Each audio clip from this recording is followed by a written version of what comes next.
13째 줄입니다. 오늘 본문을 보면 아브람과 사라가 늙어서 자녀를 가질 수가 없었습니다. 이럴 경우 고대 풍습은 집안의 종들 중에 가장 충성스러운 종을 양자로 삼아 상속자가 되도록 하였습니다. 그래서 창세기 15장 2절을 보면 오늘 굉장히 창세기 15장 2절이 중요합니다. 아브람은 다메섹 사람 엘리에셀을 양자로 입양하여 상속자가 되도록 할 생각이었습니다. 그러나 엘리에셀은 상속자가 되지 못했어요. 왜? 100세의 아브람과 90세의 사라 사이에 기적적으로 불가능했지만 하나님의 말씀대로 이삭이 태어난 겁니다. 그리고 이삭이 장성하여 40이 되었는데 배우자가 없는 거예요. 그래서 아브라함은 오늘 이 24장 2절부터 보면 늙은 종을 불러서 가나안 족속의 딸 중에 내 아들을 택하지 말고 아내를 택하지 말고 내 고향 내 족속으로 가서 내 아들 이삭을 위하여 아내를 택하라고 합니다. 왜 그렇습니까? 믿는 믿음의 며느리를 얻고 싶은 거예요.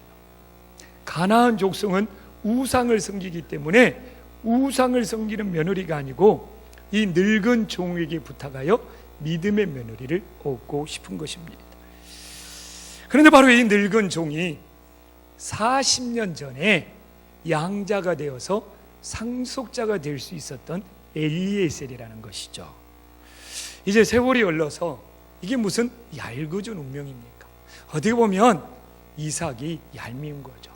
이삭만 태어나지 않았어도 이 엘리에셀이 양자가 되고 상속자가 되었는데, 그런데 또 이렇게 40년이 지나서 이 늙은 종이 되었는데 이제는 자기를 상속자가 되지 못하도록 만들었던 그 주인의 아들 이삭의 아내까지 구해줘야 하는 처지가 된 겁니다. 여러분, 우리 성도님들이 엘리에셀이라면 어떻게 하시겠습니까? 오늘 전에 하나님이 주시는 말씀을 통하여 우리들이 과연 엘리에셀처럼 충성할 수 있는지 그걸 깨닫고 우리들의 삶에 적용해 볼 수 있는 은혜의 시간이 되기를 간절히 소망합니다. 오늘 우리가 이미 창세기 15장 2절에 봤지만 이 엘리에셀은 양자로 거론될 때 그의 이름이 딱 한 번 나오고 그 앞에도 그 후로도 전혀 그의 이름이 등장하지를 않습니다. 그리고 오늘 우리가 2절을 이미 봤지만 그 2절에 40년 넘게 세월이 흐른 이후에는 종 앞에 무슨 수식어가 붙고 있죠?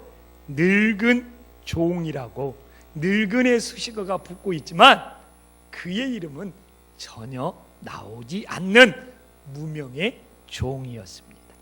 그런데 놀라운 사실은 이렇게 세월이 흘러서 강산이 4번 바뀔 수 있는 이 40년의 세월이 흐르는 동안 본인이 상속자가 되지 못했음에도 불구하고 이렇게 주인을 향한 충성심이 바뀌지 않는 그 엘리에셀이 참 본받고 싶어요. 어떻게 엘리에셀은 변함없이 하나님께 충성했을까? 정말 이 본문을 앞뒤로 읽어가면서 묵상할 수밖에 없었습니다. 엘리에셀을 너무 본받고 싶어서. 그런데 이 엘리에셀은 정말 기도의 사람이었습니다. 엘리에셀처럼 쉬지 말고 하나님 앞에 깨어서 기도해야지. 한평생 하나님 앞에서 변함없는 충성을 할 수 있게나를 깨닫게 되었습니다. 아브라함의 부탁을 받고 10절에 보면 이 엘리에셀이 나홀성에 도착했습니다. 그리고 12절에 봐보십시오. 제일 먼저 그는 하나님께 기도하고 있습니다. 오늘 나에게 순조롭게 만나게 해달라고 하면서 12절부터 계속 기도하고 있습니다. 정말 엘리에셀은 모든 상황 속에 쉬지 않고 주님께 맡기는 기도를 하는 거 보면 이렇게 기도의 사람이 결국 하나님 앞에 변함없는 충성을 할 수 있구나를 깨닫게 됩니다. 그리고 26절에 보더라도 이제 리브가를 만나서 아브라함의 동생의 집에 도착했습니다. 저는 이 기도에 너무 감동이 되었어요. 우리 함께 읽어보겠습니다. 시작. 이에 그 사람이 머리를 숙여 여호와께 경배하고, 그 후로 기도의 내용이 계속 나옵니다. 그리고 이 말씀이 오늘 본문 48절에도 나옵니다. 와, 참 모든 순간순간 이렇게 그냥 걸어가다가 그 집에 도착하니까 또 이렇게 하나님 앞에 머리를 숙여 여호와께 경배하며 하나님의 인도하심에 감사하는 기도를 드리는 이 엘리에셀, 너무 감동이 되고 본받고 되고 싶었습니다. 그러나 그는 상속자가 되지 못한 이름 없는 무명의 종에 불과한 겁니다. 오늘 이렇게 본문을 보더라도 그는 양자가 되어서 상속자가 되면 그의 인생을 바꿀 수 있고 그의 운명을 바꿀 수 있었습니다. 그러나 그는 조금도 하나님 저를 상속자로 높여주세요 이렇게 기도한 적이 없습니다. 그러나 주인이 자기에게 맡긴 사명을 감당하기 위해서는 쉬지 않고 끊임없이 기도하는 이 엘리에셀의 모습을 보면서 정말 진정한 기도는 무엇인지를 생각해 보게 만듭니다. 오늘 여러분들은 교회에 나왔습니다. 하나님 앞에 기도했습니다. 여러분들은 무엇을 위해 기도하고 있습니까? 내 자신을 높여달라고, 내 자신을 잘되게 해달라고, 우리 집안을 잘되게 해달라고, 우리 자녀를 출세시키게 해달라고, 오직 내 자신의 만족만을 위해 기도하고 있는지, 아니면 엘리에셀처럼 자기 자신을 높여달라고 기도하지는 않지만 나에게 맡긴 하나님의 사명을 충성되게 감당해달라고 기도하고 있는지.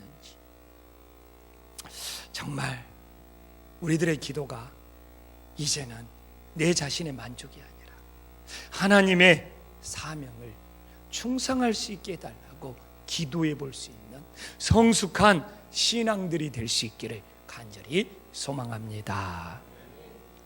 여러분, 42절에 보면 엘리에서는 하나님께 길을 인도해 달라는 기도를 끊임없이 드리고 있습니다. 제가 계속 말하잖아요. 성경에서 하나님은 답이 아니라 길을 인도해 주시는 분이라고 제가 수차례 말씀 속에서 깨달은 것을 여러분들에게 전해주고 있습니다.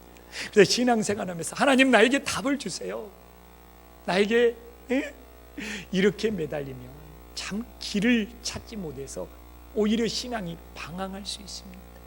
성경은 하나님은 우리의 길을 인도하시는 분이에요. 왜 그렇습니까? 우리가 수학 문제를 풀 때 답을 먼저 보면 그 문제 절대로 못 풉니다. 답을 알고 풀면 그 다음에 그 문제 못 풉니다. 무엇을 알아야 됩니까?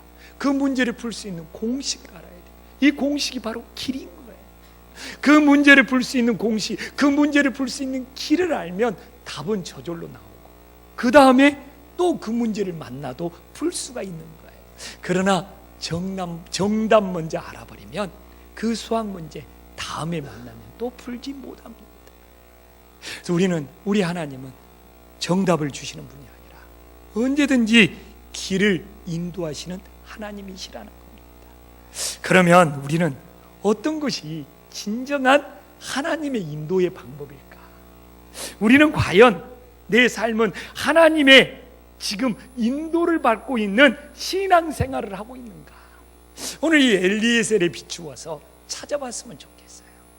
오늘 이 엘리에셀에 하나님께서 길을 인도하는 방법을 찾아보니까 하나님 우리를 바른 길로 인도하시는 하나님이시더라 이거예요. 우리 이미 48절에 봤잖아요. 하나님은 우리를 바른 길로 인도하고 계셔요. 그렇기 때문에 바른 길이 아니면 하나님의 인도하심이 아닌 거예요. 저는 오늘 바른 길이 아닌 틀린 길, 잘못된 길을 이야기하고 싶지는 않아요. 이건 우리들이 정신만 차리면 다 분별할 수 있어요. 내가 바른 길을 안 가고 지금 잘못된 길, 틀린 길을 가고 있구나. 우리들이 말씀의 거울에 우리 자신을 비춰보면 다 알 수 있기 때문에 굳이 다루지는 않겠습니다. 그러나 사람들이 제일 혼동하고 헷갈리는 것은 바른 길과 빠른 길을 혼동하고 헷갈리고 있습니다. 목회도 빨리 부흥시키면 성공했다. 기업도 빨리 성장시키면 와, 대단한 사람이다. 유명한 기업이다. 그래서 이 바른 것과 빠른 것을 혼동하고 있어요. 최근에 S전자에서 정말 타사와 경쟁에서 앞서기 위해서 굉장히 기간을 단축해서 빠르게 신제품을 출시했습니다. 제품은 너무 우수했어요. 배터리의 결함이 발생했습니다. 전량 리콜하겠다는 거예요. 그것도 굉장히 서둘러서 빠르게 리콜을 해줬습니다. 그런데 또다시 그 제품의 결함이 발생했습니다. 배터리가 폭발했습니다. 판매를 중단했습니다. 주식이 폭락했습니다. 회사 이미지가 실추했습니다. 모든 전문가들의 이구동성으로 하는 말은 시판부터 전량 리콜까지 빠르게 서둘렀던 것이 문제라는 겁니다. 빠르게 시판해서 실수했으면 리콜할 때라도 제품의 하자, 배터리 하자를 찾아야 되는데 찾기도 전에 빠르게 리콜해 준다는 그 서둘렀던 것 때문에 회사의 이미지가 추락할 수밖에 없었다는 것이 모든 전문가들의 견해입니다. 여러분, 지금 우리나라 기업도 빠르게 성장한 기업들이 부실 경영이 되어서 경제 위기를 초래하고 있습니다. 교회도 마찬가지예요. 빠르게 성장한 교회들이요, 지금 갈등과 분열이 일어나서 한국교회 이미지를 실추시키고 있습니다. 그럼에도 불구하고 우리는 뭔가 빨리 이루었던 사람들을 성공한 것으로 추앙하고 있는데 그 내용이 부실해서 한국 경제가, 한국 교회가, 한국 기업이 그 빨리 했던 것 때문에 지금 무너져 내리고 있는 것입니다. 정말 오늘 우리가 이 본문을 보면서도 하나님의 인도하심은 빠른 길이 아니라 바른 길임을 깨닫고 우리 김포한신교회 성도님들은 정말 한 계단 한 계단 바르게 하나님 앞에 인도를 받을 수 있는 어떤 편법이나 어떤 뭔가 속임이나 뭔가 수단으로 뭔가를 이루려고 하는 그런 양심을 십자가에 못 받고 바르게 나아가서 정말 하나님께 영광 돌리고 우리의 믿음을 바로 세울 수 있기를 간절히 소망합니다. 또한요, 하나님의 인도한 방법은 엘리에셀을 보니까 사람들에게 끌려가지 않더라고요. 그래서 사람들에게 끌려가는 것은 하나님의 인도하심이 아니에요. 오늘 41절에 나홀성 우물가에서 미브가를 만났습니다. 절대로 엘리에셀 미브가와 타협하지 않고 있어요. 44절에 보면 이 엘리에셀이 하나님 앞에 정말 최고의 기도를 드렸습니다. 이 기도의 내용이 어떤 것이 합니까? 이 이삭의 아내는, 내 주인의 아들, 내 배우자는 다른 사람을 먼저 배려할 수 있어야 된다는 것이죠. 나보다도 남을 먼저 생각할 수 있어야 된다는 것이죠. 양들을 치다가 목이 마를지라도 나그네를 먼저 생각해서 나그네의 짐승들을 먼저 대접해 줄 수 있는 이 현숙한 배우자를 찾고 있는 정말 지혜로운 기도였습니다. 이렇게 기도한 엘리에셀은 타협하지 않아요. 미브가에게 끌려가지 않아요. 말하잖아요. 41절에 이 기도대로 해야지만이 너를 배우자로 선택하지, 그러지 않으면 너 데려가지 않겠다. 하나님 앞에 그렇게 기도하잖아요. 그래서 우리들이 세상과 타협하고 이 정도면 되겠지, 적당하면 되겠지, 이건 하나님의 인도하심이 아니에요. 또 봐봅시다. 49절에 보면 이제 이 아브라함이 동생의 집, 이 부두엘의 집에 도착해서 부두엘과 리브가의 아버지 부두엘과 이 리브가의 오빠 라반을 만나잖아요. 결혼 조건으로 흥정을 하려고 합니다. 이 리브가의 오빠 라반이 보통 사람입니까? 조카 야곱도 엄청 속이는 사람인데, 그래서 뭔가 흥정을 하고 결혼의 조건을 붙이려고 하고 밀당을 하려고 합니다. 근데 49절에 봐보십시오. 난 놀랐어요. 비유를 마치잖아요. 당신 딸을 내가 내 주인의 아내로 데려갈 테니 비 마치지 않아요. 그들에게 끌려가지 않아요. 와, 이 부디엘과 라반이 어떤 사람들인데, 자기 이익이라면 수단과 방법을 가리지 않는 사람인데 흥정을 해보려고 하고 조건을 붙여보려고 하니까 아니면 말고 빨리 말해라. 그러니까 사람에게 끌려가지 않고 사람 비 맞히지 않으니까 이들도 알아요. 그래서 50절과 51절, 이건 지금 여호와께서, 우리 한번 진짜 50절과 51절 우리 한 목소리 한번 읽어보십시오. 이렇게 사람에게 끌려가지 않고 하나님의 방법대로 할 때 하나님이 어떻게 역사하는지 우리 50절과 51절 한 목소리 읽어보겠습니다. 시작.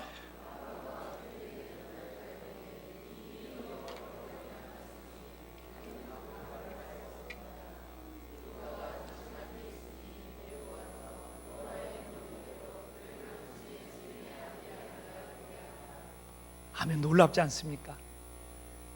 사람들과 타협하지 않고 사람들의 비위를 맞추지 않고 사람들에게 끌려가지 않으니까 그렇게 약삭 빠르고 그렇게 자기의 이익을 위해서는 수단과 방법을 가리지 않는 그 부디엘과 라반도 와, 이거 여호와께서 났으면 가부를 말할 수 없다. 리브가 데려가라. 여러분, 때로는 뭔가 해결하고 싶어서 사람들과 타협하고 싶고 또 사람의 비를 맞추고 싶고 사람들에게 끌려가는 것이 오히려 하나님의 말씀이, 하나님의 방법이 변질되고 있는 거예요. 오늘 이 충성된 종 엘리에셀처럼 사람들에게 끌려가지 않고 하나님의 방법대로 하면 하나님이 역사하시고 하나님이 이루신다는 것을 정말 우리들이 다시 한번 믿음으로 받아들일 수 있기를 간절히 소망합니다. 또한 하나님의 인도하심의 방법은 우리를 동역자로 세우셔요. 40절 봐보십시오. 40절입니다. 40절이에요. 아브라함이 어떻게 기도하고 있습니까? 하나님의 사자가 엘리에셀과 함께하여 길을 인도해 달라고 지금 이렇게 기도하고 있습니다. 이것이 동역자 관계죠. 하나님과도 동역자가 되잖아요. 하나님의 사자를 보내서 함께하니까 아브라함과도 뗄래야 뗄 수 없는 동역자가 되고 있음을 보여주고 있습니다. 그래서 하나님의 인도함의 방법은 우리를 동역자로 삼으셔서 함께하는 것이 하나님의 인도하심의 방법이에요. 자, 이야기했잖아요. 아브라함과 사라 사이에 아들 이삭이 태어나지 않았으면 엘리에셀이 상속자가 되었습니다. 하나님이 개입했어요. 하나님이 개입하여 상속자가 되지 못해서 이것이 뭡니까? 한평생 상처가 될 수 있는 거예요. 그러나 그는 상속자가 되지 못하였어도 뭡니까? 끝까지 동역자가 되어서 충성했다는 겁니다. 나는 이것이 진짜 믿음이라고 생각합니다. 그 높은 자리에 올라가지 못했는데, 자기가 원하는 거 얻지 못했는데, 그럼에도 불구하고 40년이 넘도록 하나님의 동역자가 되고 아브라함의 동역자가 되어서 끝까지 충성할 수 있는 이 믿음, 참 엘리에셀 본받고 싶다. 나도 엘리에셀처럼 내가 세상에서 뭔가 이루지 못하고 얻지 못하고 드러나지 못하도 무명의 종으로 살지라도 엘리에셀처럼 한평생 하나님의 동역자로 충성할 수 있을까? 이처럼 어떤 조건에 흔들리지 않고 어떤 위치에 흔들리지 않고 하나님께 충성할 수 있는 것이 진짜 동역자가 됨을 믿으시기를 간절히 소망합니다. 그런데 이 엘리에셀이 가인과 너무 대조를 이루잖아요. 가인과 아벨이 하나님 앞에 제사를 드렸어요. 가인의 제사 받지 않고 아벨 제사 받았습니다. 아벨이 그 집안의 장자, 제사장이 되었다는 거예요. 어떻게 보면 가인과 아벨도 장자 싸움을 하고 있는 거예요. 집안의 제사장 싸움을 하고 있는 거예요. 뭐 좀 장자가 못 되면, 제사장이 되면, 못 되면 나는 농사 지으면서 내 자리에서 하나님께 충성해야지. 그래도 그 삶이 결코 잘못된 건 아니거든요. 그런데 본인이 장자가 되지 못했다고, 제사장이 되지 못했다고 분노를 참지 못하고 동생 아벨을 돌로 쳐서 죽이잖아요. 이스마엘도 마찬가지입니다. 본인이 상속자가 되지 못했다고 하나님을 등지고 하나님을 떠나서 죄악된 삶을 삽니다. 에서도 장자가 되지 못했다고 눈에 불을 켜고 동생 야곱을 죽이겠다고 한평생 독한 마음을 품고 살아갑니다. 여러분, 가인이나 이스마엘이나 에서처럼 내가 어떤 자리에 오르지 못했다고, 내가 원하는 걸 얻지 못했다고 정말 마음에 분노를 품고 살아가겠습니다. 사실 엘리에셀도 상속자가 되지 못했지만 오히려 하나님의 동역자가 되어서, 아브라함의 동역자가 되어서 충성된 삶, 복 있는 삶, 감사의 삶을 살기를 원하십니다. 그래서 저는 오늘 과연 나는 하나님과 어떻게 동역하는지 묻고 싶습니다. 저는 정말 부탁드립니다. 우리들이 가인처럼, 이스마엘처럼, 에서처럼 어떤 상속자가 되지 못했다, 자신들이 원하는 걸 얻지 못했다고 원망과 불평하면서 하나님을 등지는 불행한 인생이 되지 않기를 간절히 소망합니다. 오늘 이 엘리에셀처럼 저는 다윗의 친구 요나단도 너무 좋아해요. 요나단은 알아요. 다윗이 왕이 될 걸. 자기 자기인데, 자기가 상속받아야 할 왕인데, 그러나 요나단은 다윗 네가 왕이 되면 나는 한평생 다윗 너의 동역자가 되겠다. 야, 너무 감동이 되대요. 이처럼 자기 이익에 따라 이 배신의 시대에 쉽게 사람들을 바꾸고 쉽게 변질되는 이 시대 속에 정말 이렇게 엘리에셀이나 이렇게 요나단을 보면 야, 너무 귀하다는 생각이 듭니다. 그래서 우리가 엘리에셀이나 요나단처럼 내가 뭔가 자리를 얻지 못했을지라도, 내가 어떤 위치에 올라가지 못했을지라도 정말 동역자가 되어서 끝까지 충성하는 것이 복 있는 삶이 됨을 믿으시기를 간절히 소망합니다. 여러분, 예수님의 12제자 중에서도 가룟 유다가 배신하고 자살했잖아요. 사도행전 1장 26절에 보면 앞뒤로 살펴보면 그 제자 한 명을 제비 뽑아요. 최종 후보가 유수도와 마띠아가 올라왔어요. 근데 제비 뽑아서 마띠아가 되었습니다. 오, 유수도 상처받을 수 있죠. 나 하나님 앞에 뽑히지 못했다. 근데 안 그래요. 그 후로 보면 마띠아의 이름은 더 이상 나오지 않습니다. 그러나 유수도의 이름은 바울의 선교 동역자로 계속 나오고 있습니다. 여러분, 어느 자리에 올라가고 무엇에 뽑히는 것이 중요합니다. 아니면 유수도처럼 뽑히지 못했지만 묵묵히 바울의 선교의 동역자가 되어서 귀하게 쓰임받는 것이 중요하냔 말입니다. 제자로 뽑히면 뭐예요? 선교 사역에 그는 더 이상 등장하지 않는데, 그러나 유수도는 뽑히지는 못했지만 바울의 선교 사역에 그의 이름은 계속 나오고 있습니다. 우리는 잘 알잖아요. 사도 바울은 후보에 오르지도 못했습니다.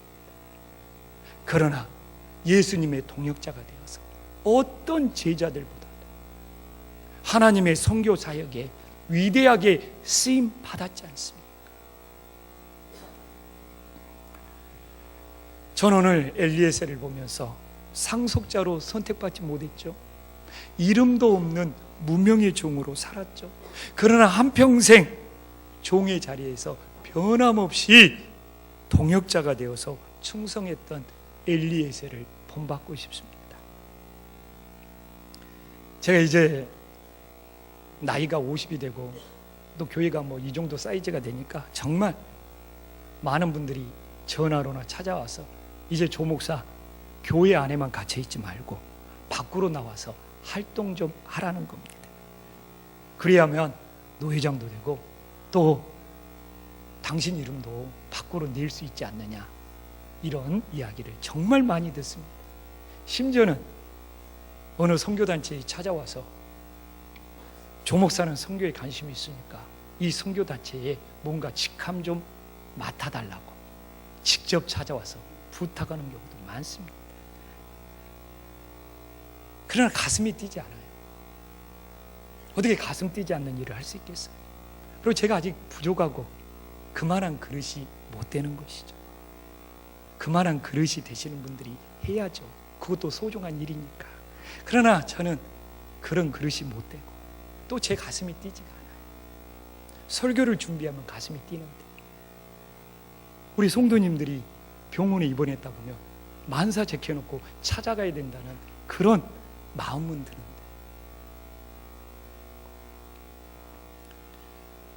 그래서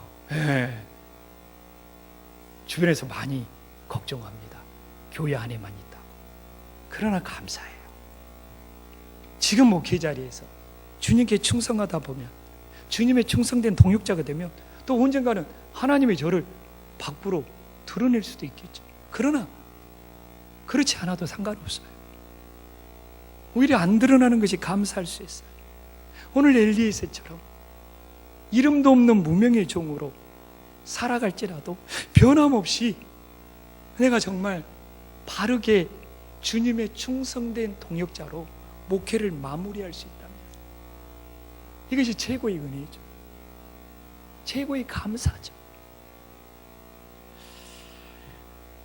오늘 우리 성도님들에게도 신앙생활하면서 어떤 자리에도 오르고 싶고 또 뭔가를 가지고 싶고 또 뭔가 원하는 목표를 달성하고 싶고 그렇게 다 되면 좋죠. 그러나 원하는 자리에 오르지 못하고 가지고 싶은 것을 오히려 가지지 못하고 뭔가 이루고 싶은 것을 이루지 못하는 그런 인생으로 가는 길이 더 많지 않습니까? 그럴지라도 오늘 엘리에셀처럼 하나님을 등지지 않고 끝까지 충성된 종이 되어서 하나님과 동역할 수 있는 믿음의 사람들이 될 수 있기를 주님의 이름으로 간절히 축원합니다. 기도하겠습니다.